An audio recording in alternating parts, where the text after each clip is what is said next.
Hai guys, jumpa lagi dengan Cukudelit di sini. Kali ini Cukudelit mau membawakan cerita misteri ya, gengs. Jadi di sini dari threadnya baca horor ID yang judulnya Tanah Wingit 1994. Oke, daripada berlama-lama, di sini kita saksikan aja cerita dari di sini ada aku, Mukti.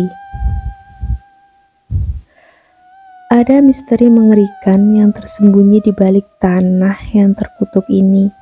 Sebuah misteri yang membuat mereka yang tak kasat mata menetap dan tinggal di tanah yang sama dengan kami. Tanah Wingit 1994.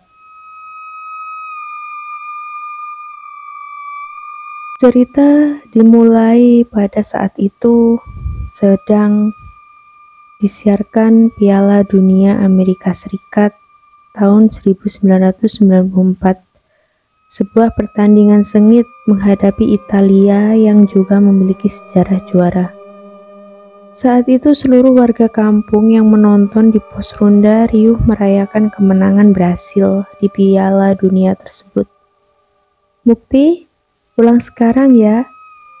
Ibu menghampiriku dari rumah dan berteriak memintaku untuk pulang. Iya bu, aku balas menjawabnya. Biarin aja dulu Lastri, seneng-seneng sebentar kan gak ada masalahnya. Paling Mukti jadi bisa ngelupain kejadian minggu lalu, ucap Pak Rohmat, salah satu warga di kampung ini. Kalau waktunya banyak, gak apa-apa Pak Rohmat, besok kami udah harus berangkat, balas ibu. Wah, cepat juga ya. Ya sudah, hati-hati kalau sempat main-main ke kampung sini lagi ya, ujar Pak Rohmat sambil mengacak-ngacak rambutku. Iya Pak, teman-teman pamit dulu ya, teriakku. Ya kalau sempat mampir, balas mereka singkat. Aku pun meninggalkan pos ronda dan pulang ke rumah kami yang terletak di pinggir kali Cibubur. Rumah ini sudah kami tempati semenjak aku belum lahir hingga akhirnya aku lulus SMP. Sebuah rumah ala kadarnya yang bapak bangun di bantaran kali yang sangat besar ini. Kita benar harus pindah bu, tanyaku. Iya nak, ibu kan sudah cerita, setelah bapak meninggal kemarin, banyak penagih hutang yang terus datang ke rumah. Bahkan sampai ngancam mau nyelakain kamu dan gendis adikmu, jawab ibu. Bapak meninggal 2 minggu yang lalu. Setelahnya, kami kaget ada banyak penagih hutang yang menagih ke rumah. Mereka bilang bapak berhutang pada mereka. Tak hanya satu, tapi banyak. Jujur, kami tidak pernah tahu kalau bapak berhutang. Tapi ibu sempat curiga setelah seorang temannya mengatakan sedang marak modus preman menagih hutang pada anggota keluarga yang telah meninggal. Padahal belum tentu mereka berhutang. Tapi satu orang perempuan dan 2 anak kecil yang miskin bisa berbuat apa melawan mereka? Terus kita kemana bu? Kita tinggal di Jawa. Ada rumah peninggalan eyangmu di sana. Tidak ada yang akan mengusik kita selama kita di sana, ucap ibu. Ibu menceritakan tentang sebuah rumah di desa tempat kelahirannya. Dulu eyang memiliki banyak tanah dan kebun. Namun semua sudah dijual dan diwariskan ke anak-anaknya termasuk ibu. Tapi ada satu rumah yang tidak pernah laku dijual. Saudara-saudara ibu pun tidak ada yang mau menempati karena rumah itu cukup berjarak dari desa dan tidak jauh berbatasan dengan hutan. Beruntung ada yang mau membeli rumah ini. Uangnya bisa kita pakai untuk renovasi dan modal hidup di sana, tambah ibu. Iya bu, padahal cuma rumah begini saja ya, balasku. Rumah kami memang bangunan liar di bantaran kali, tapi bapak dan ibu sudah membangunnya setengah tembok hingga cukup kokoh. Hampir semua rumah di kampung ini tidak berizin, namun kami semua merasa aman karena ada yang sudah tinggal di tempat ini lebih dari 20 tahun dengan tenang. Sebuah angkutan umum sudah datang sejak tadi pagi. Ini adalah angkutan yang akan kami gunakan untuk pindah ke Jawa. Kami tidak membawa banyak barang.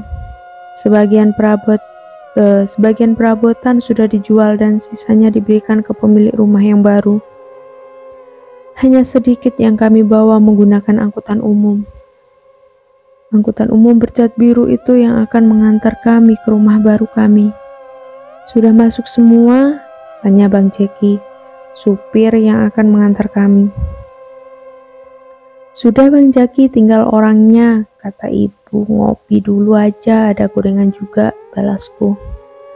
Bang Jaki pun masuk ke rumah sembari menikmati kopi dan gorengan yang dibuatkan oleh ibu. Sementara itu, ibu memeriksa kembali barang-barang yang sudah masuk ke mobil. Mukti, sebelum menyusul ke rumah tiba-tiba seorang temanku memanggil dari jauh. Nandri? Tanyaku sebelum menghampirinya. Ini kamu bawa ya, ucap Andri. Ada sebuah ukiran kayu berbentuk ular yang ia berikan padaku. Apaan nih? Bawa aja, aku dapat mimpi gak enak semalam, ucapnya. Andri menceritakan bahwa ia melihat aku dan keluargaku diincar sesuatu yang jahat. Ia memang dianggap anak yang cukup aneh di kampung. Warga sudah menganggap bocahannya sebagai bualan belaka. Tapi sepertinya ia berniat baik, jadi tidak mungkin aku meledeknya. Oke, makasih Ndri, balasku. Hati-hati ya, sama jagain adikmu Gendis, ucapnya sembari berlari meninggalkanku. Aku menerima benda itu dan menyimpannya di dalam tas pakaianku. Bu, masih jauh? Tanya Gendis yang sudah merasa tidak nyaman di perjalanan. Masih setengah perjalanan lagi nak, tidur lagi aja, jawab ibu. Ini memang pertama kalinya Gendis melalui perjalanan sejauh ini. Sebenarnya aku khawatir akan sekolahnya di desa. Seharusnya sebentar lagi ia sudah masuk SD, tapi aku hanya bisa percaya pada pertimbangan ibu. Menjelang maghrib, kami pun sampai di rumah yang akan kami tinggali. Sebuah rumah yang cukup berjarak dari rumah lain di desa ini, rumah yang cukup besar. Semua dindingnya terbuat dari kayu yang sepertinya sudah sangat berumur. Ada sebuah pohon besar di depan rumah, namun pohon itu sudah kering dan tidak lagi berdaun. Saat mobil Bang Jaki terparkir di depan rumah, ada seseorang yang segera menghampiri kami. Seorang pria kurus yang sedikit lebih tua dari ibu. Pak Ngadimin, sambut ibu. Lastri, gimana perjalanannya? Lumayan pak, pas lagi panas-panasnya, jawab ibu. Rumahnya sudah saya bersihkan, tapi ya seadanya. Lebih baik malam ini istirahat di rumah saya saja, besok baru beres-beres, ucap Pak Ngadimin. Halah pak, saya sudah ngerepotin minta dibersihkan malah ngerepotin nginep lagi, balas ibu. Ibu menolak untuk mampir ke rumah Pak Ngadimin dan memilih untuk terus menurunkan barang-barang dari mobil. Bang Jaki dan Pak Ngadimin pun membantu kami, sementara ibu menyalakan lampu teplok yang sudah tersedia di tembok rumah. Belum ada listrik bu, tanyaku. Sudah, tapi masih harus lapor PLN dulu biar dipasang lagi. Paling seminggu sudah nyala, balas ibu. Bang Jaki yang sedari tadi menurunkan barang terlihat cukup aneh. Sesekali ia berhenti melangkah dan menelan ludah. Bang Jaki nginep dulu aja, pagi baru pulang, ada kamar kosong kok, ucap ibu. Enggak, saya langsung saja habis ini mau mampir dulu, ucapnya dengan canggung. Ia terlihat begitu waspada dengan rumah ini. Mbak Lastri benar yakin mau tinggal di sini? Tanya Bang Jaki. Iyalah mas, sekarang cuma rumah ini yang bisa kami tinggali, balas ibu. Setelah membantu kami, Bang Jaki segera pamit. Padahal hari sudah larut malam. Pak Ngadimin pun mengantarkan kami makanan kecil dan minuman panas untuk kami dan buru-buru meninggalkan kami.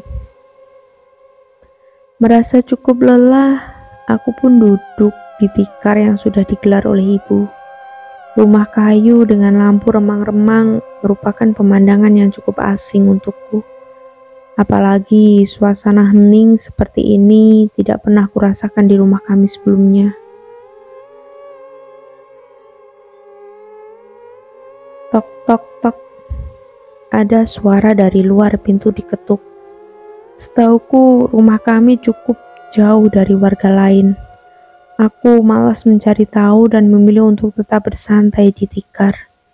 Tapi suara itu mendekat ke jendela. Aku menoleh ke jendela. Sekelebat terlihat seorang nenek melintas di depan jendela rumah. Nenek itu berambut putih terurai berantakan dengan kebaya putih yang lusuh. Ia tertawa dengan mulutnya yang memerah. Sontak bulu kuduku berdiri, tubuhku merinding. Aku tidak berani berjalan keluar jendela untuk memastikan dan memilih untuk menghampiri ibu. Bu, ibu, teriakku. Aku mencari ibu di kamar, namun di kamar hanya ada gendis yang tertidur. Kenapa Mukti? Teriak ibu yang suaranya terdengar dari dapur. Aku pun berlari menuju dapur dan menghampiri ibu. Ada nenek-nenek bu, serem di luar jendela, ucapku. Nenek-nenek, malam-malam gini, jangan ngarang kamu capek tidur dulu aja, balas ibu yang sedang membersihkan kompor tungku yang mungkin akan ia gunakan untuk masak besok. Iya Mas Mukti, tidur duluan aja, nanti gendis nyusul, tambah gendis yang tengah meminum susu yang sepertinya baru saja dibuatkan oleh ibu. Tunggu, gendis, kamu di sini? Tanyaku bingung, tidak mungkin aku salah. Tadi aku melihat dengan jelas gendis tertidur di kamar. Iya, minum susu dulu, habis ini mau tidur disuruh ibu, balasnya. Aku menelan ludah sembari menoleh ke kamar tempat aku melihat gendis tertidur tadi. Aku bantuin ibu aja deh, ucapku yang sedikit ragu untuk kembali ke ruang depan lagi, apalagi di kamar. Karena kamar yang lain masih berantakan. Malam itu kami tidur dalam satu kamar. Tapi walaupun lelah, malam itu aku sulit untuk tertidur saat mengingat kejadian tadi.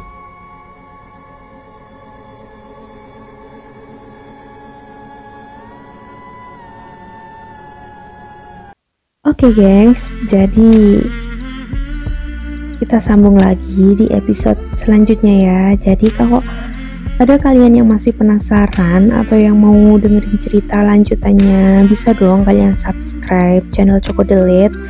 Jangan lupa bunyikan notif loncengnya ya.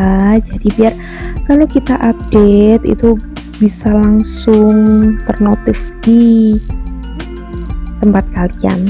Oke? Sampai jumpa gengs. Jadi terima kasih sudah disempatkan mendengarkan cerita dari Choco Delete.